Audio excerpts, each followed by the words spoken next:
நாங்கள் பெற்றோருக்கு செய்கிற கடமைகளில் மிக முக்கியமான கடமை என்னென்றால், நாங்கள் வீட்டுக்குள்ளே இருக்கும்போது எங்களோட நானா, தம்பி, தாத்தா, தங்கச்சி எல்லாம் இருப்பாங்க தானே, எல்லாமே இருப்பாங்க.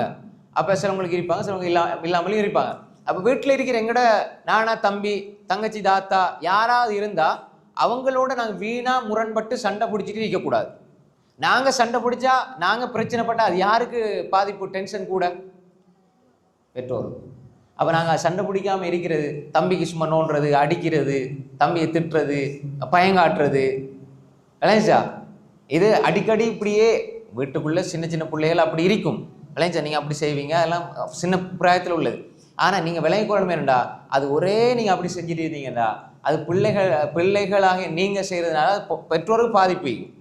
என்ன ஒரே சண்டை பிடிச்சிட்டு இருக்கிறாங்க. சில பெற்றோர் அதை புரிஞ்சு கொள்வாங்க, இந்த வயசு இப்படித்தான், அது எப்படி சமாளிக்கிறது, எப்படி அதை சரி பண்ணுறது. சில பெற்றோர்களுக்கு ஒன்றும் விளங்காது. அது என்ன செய்வாங்க, காலையில் பாப்பா போவார், நைட்டுக்கு வருவார், அவருக்கு ஒன்றும் தெரியாது, டென்ஷனில் வருவார், தூக்கத்தில் வருவார், 2 அடி அடிச்சு கூட அவர் படுத்துருவார். அப்போ அது வேற விஷயம்.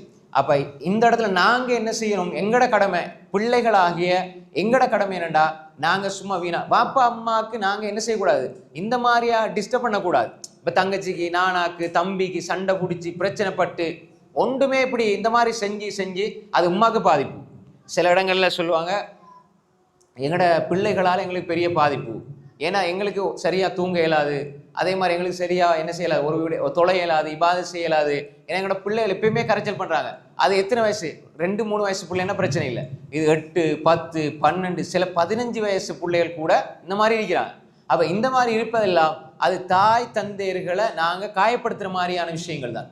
நாங்கள் வீட்டுக்குள்ளே சண்டை பிடிக்கிறது, எனவே சண்டை பிடிக்கிறது, அதே மாதிரி பிரச்சனைப்படுறது, இதுல இருந்து நாங்கள் விடுபட வேண்டும். விளைஞ்சா வீணான சண்டைகள் பிடிக்கக்கூடாது, வீணாக அடித்து கொள்ளக்கூடாது. இந்த விடயங்களை நாங்கள் முற்றுமுழுதாக விடணும். இது பெற்றோர்களுக்கு செய்கிற மிக முக்கியமான ஒரு நாங்கள் செய்ய வேண்டிய, அவர்களுக்கு நாம் செய்ய வேண்டிய ஒரு கடமை. அதை நான் மனசில் எடுத்துக்கொள்ளணும்.